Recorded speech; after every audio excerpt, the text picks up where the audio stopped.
China tells Taiwan to prepare for war on this Wednesday, 7 October 2020. Hello, this is Greg Allison with Bring Greg's Garden and Worm Farm. And today, again, this Wednesday, October 7th, 2020, China tells Taiwan to prepare for war. Now, has there ever been a greater clarion call to tell you that you need to prepare, that you need to get ready? Holy smoke. Well, there's good news on that front too, my friends. There is good news there. In fact, right now, we have a special, and that will help you to get ready. We have $100 off a 4-week supply of 25-year storage food.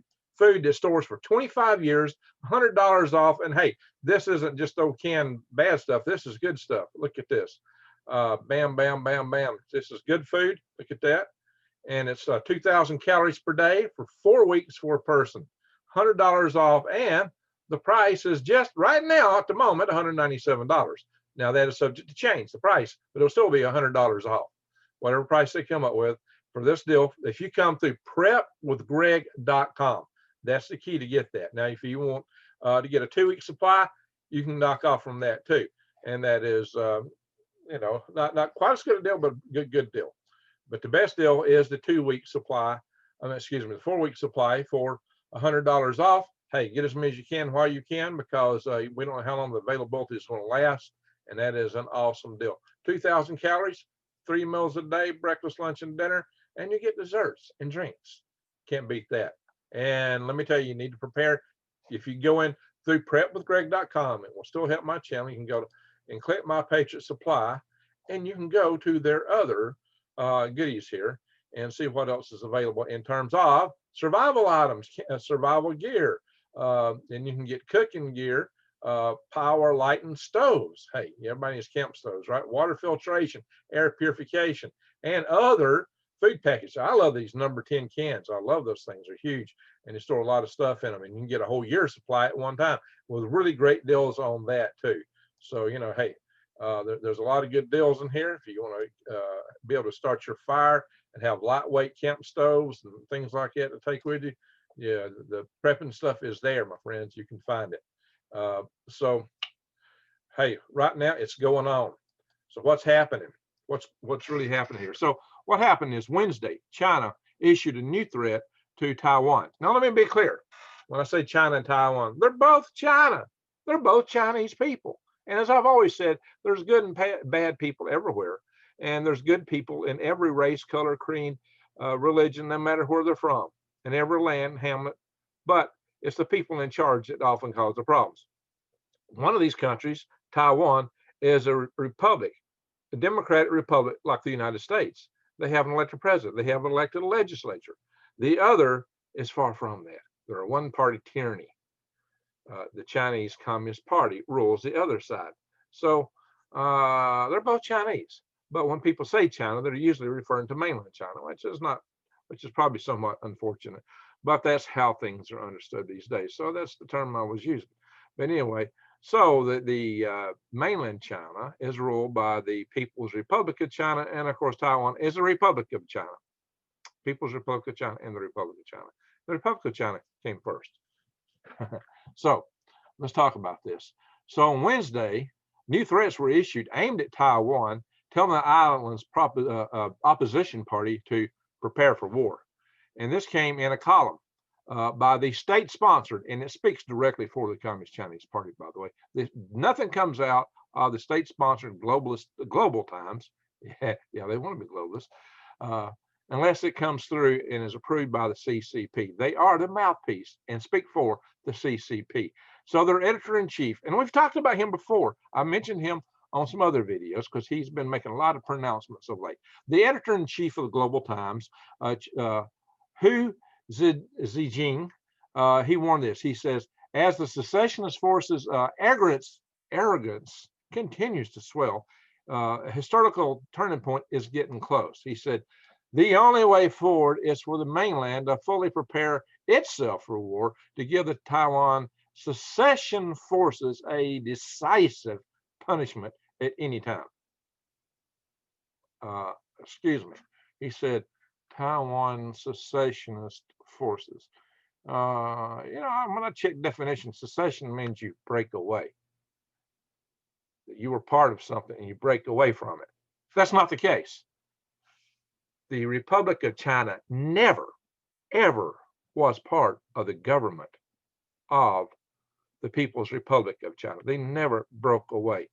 The Republic of China originally was the republic over all of mainland China, but there was an insurgency led by the Chinese Communist Party, the CCP, which has established the People's Republic of China, the PRC, afterwards.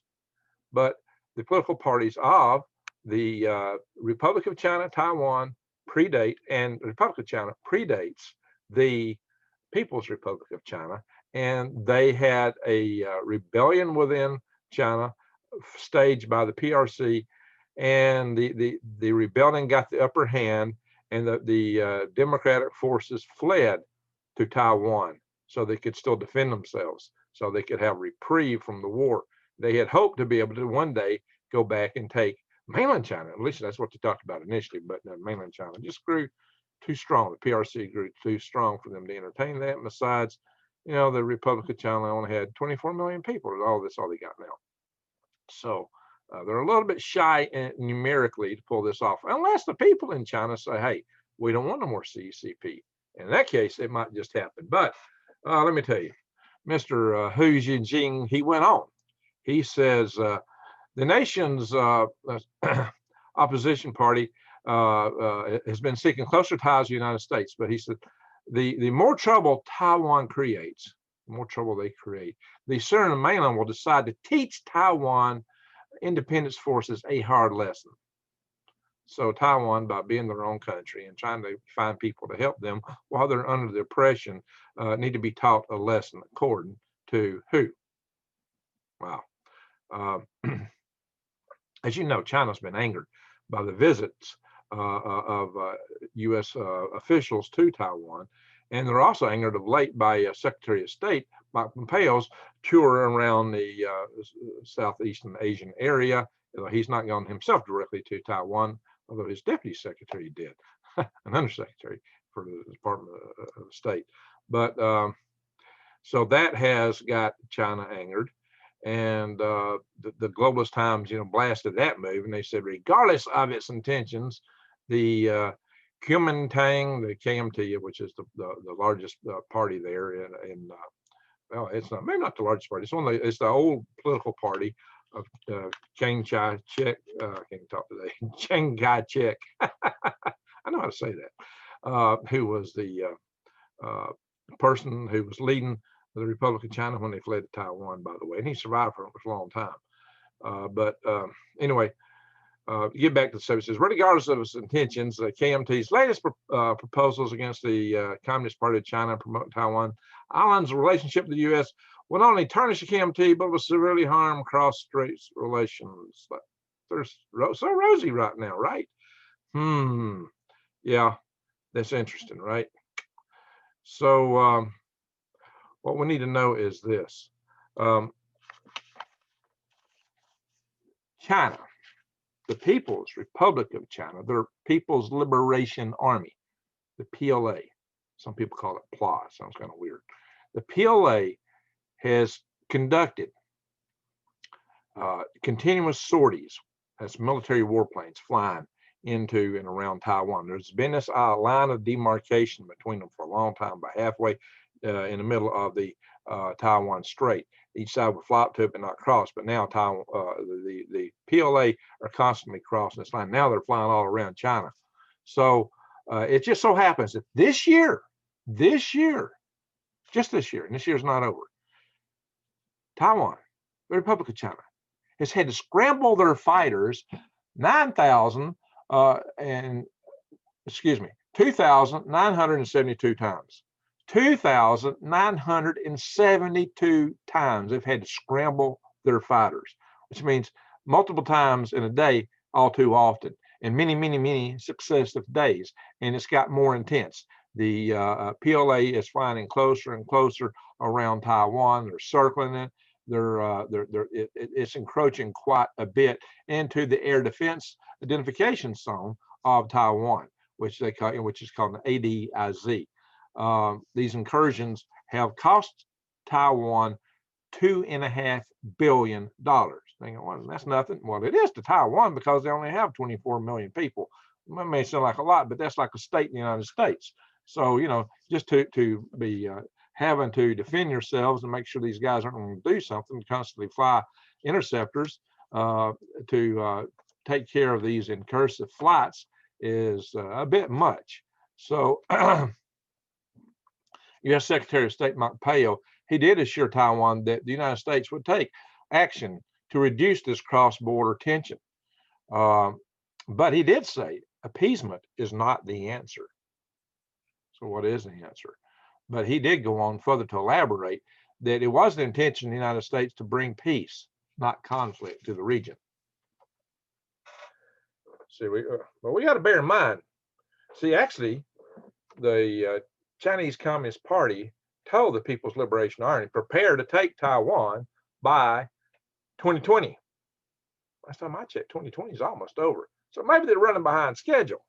And so maybe this is part of why they're really ratcheting up the tension, because they had a plan. They really wanted to take Taiwan. And, well, their plan may not be going as well as they had hoped. They seem to be getting a little bit more resistance. Isn't that interesting, right? So, yeah. Oh, yeah. By the way, they're actually having National Day right now in China, and it's actually called the Golden Week. They take a whole week off for National Day, you know. And the strange thing is the military, though, is not getting any time off. They've been scrambled 4 days in a row during this period so far, and you know, so it's just keeping the intensity. They call them holiday sorties. Yeah, ho ho ho. This Santa don't think that's too much in the spirit of the holidays myself. Yeah, take it from me. You know. Yeah, I don't quite see it that way. Ho ho ho, no. Ho ho no. That is my answer. That whole scenario's got to go. Anyway, so yeah, 15 warplane sorties in the last 16 days. Imagine that. So it's been really intense. The People's Liberation Army has really ratcheted up the tension on Taiwan, and that tension just keeps going up and up and up and up. So, my friends, that's not a good situation. It's not good at all. It don't even make good sense. But, you know, in the world of politics, and, you know, sometimes you can't confuse the issue with logic. We've often said that about the government. It's one of my favorite sayings. You can't confuse the issue with logic, because there's often other things driving it. In this case, it's this desire, this obsession for possession, possession obsession. I did a video on that, and I did one prior to that where I talked about that kind of possessive nature, where people just got to own another. They got to possess them. You're mine, my precious. That's sick. Right. Coming back to that, just to illustrate the sickness of it and what obsession does to you. Nobody has the right to own and possess another people, especially when they don't want to be part of you. If you got a people, a group, an area, and they want no part of you, you do not have the right to possess them. They're not yours. They're not your slaves. They're not your property. And that obsessiveness is sick. Now, I'm going to take that to a big higher level in a real near-term future video, maybe tomorrow night. I'm going to talk about the ultimate possessive obsession. It's even bigger than China. Now, yeah, and that's maybe the end game of all games. There's a lot of games going on right now. A lot of things happening. Where's it all lead? What is really the end game is a bigger question. But all these things play into it. Right now, we're in times of great tension. And just look what's going on between Azerbaijan and Armenia, pulling in Turkey and Russia possibly. Turkey's already getting into it. They're already supporting Azerbaijan. How much? Good question. The tensions around the world are off the charts. The tensions internal to countries are off the charts. We have been polarized. We've been divided. We've been pulled apart by our social media and several other things. I can go more into that in the future in another video, hopefully. And I'm doing a lot of videos. I've doubled up my videos. I'm more than doubled up. For a while I was making a video a week, maybe a couple a week, but I've picked that pace up a lot lately because of, oh my gosh, I thought I'd just stretch out this stuff on wild edibles and gardening and tell you what's going on in the world, but there's so much going on in the world and things could happen so fast. It's like, well, you guys need to know this stuff. And this is reasons you need to subscribe to my channel, bang the update notification bell and click all, because you need to know what's coming. And you need to know what's happening, because it's the proposition of my channel. Help you survive, thrive, and stay out of the hive. And these videos like this, I help you keep your eyes wide open and head on a swivel. They're my fellow swivel heads, because that's what we're doing. We're keeping an eye on the world, what's going on around us. So this deal with China, it has a real potential to boil over. Now, Mike Pompeo claims he said appeasement's not the answer. He claims he's going to try to find a way to resolve this peaceably. But that doesn't appear to be, I don't know, it may not appear to be the wishes of the People's Republic of China with their PLA, because, when they start threatening war, and which they've been doing more and more, you really got to wonder, especially when they tell when the CCP tells the PLA, hey, you prepare for war to take Taiwan in 2020, they might have just meant it. They might have just meant it. I showed you a video how they're staging amphibious vehicles. One of their shortfalls is they don't have quite enough of them just yet. Interesting. But they're working on that. So there's, but they do have a threshold. By November, December, there's a couple months coming up into January where the seas and Strait of Taiwan are going to be a little too rough to stage an invasive force like that. So that may be coming this month or early November. This may happen. It may happen soon. Or they may go for the rough seas, but I don't know. Sometimes you attack when the enemy or the other side least expects it. The holy smoke, that's quite a take. I really don't expect it to happen over what we consider our holiday season. Thanksgiving to New Year's, that era. I could be wrong. I would expect, if somebody were out to hit us, that would be exactly when they'd want to stage it. And of course, if China goes after Taiwan, well, they think that maybe they got to take us out of the equation with an EMP. I don't know. Well, that would be making it a world war off the bat, more or less. But it would give them the strategic upper hand. Because I will tell you, and see my video on Are We Losing World War III already? He who hits first is probably going to be he who stands last in this kind of a scenario. So the advantage goes to the element of surprise by the one who attacks first. And that's a scary thing to think about. But don't think that's not lost on the leaders who really understand the dynamics of the military situation as it is. It's not good. No, I'm not for any of this. I hope we can pray, and I hope that the people in China will, and the People's Republic of China will see fit to take the CCP down from its pedestal of power, to have their own hour of freedom and democracy. That's what I hope for. And maybe they will join with the Republic of China under the Republic of Chiners. That's my great dream. So, but these things could happen. They really can, because our world is going crazy. Just think about 2020 and what it is. Okay, I had another point I wanted to make, but it seems to be eluding me. Anyway, so everyone, I'm just going to say this. Stay tuned. A lot's coming. Pray. Get ready. Prepare yourself mentally, physically. Get right with the greater creator. And take care of your family. I hope this don't come. I hope this all blows over and that we're going to be doing all right down the road. But we've got a lot of challenges in front of us. So just get ready. And with that, I am going to say very much that I thank you for watching.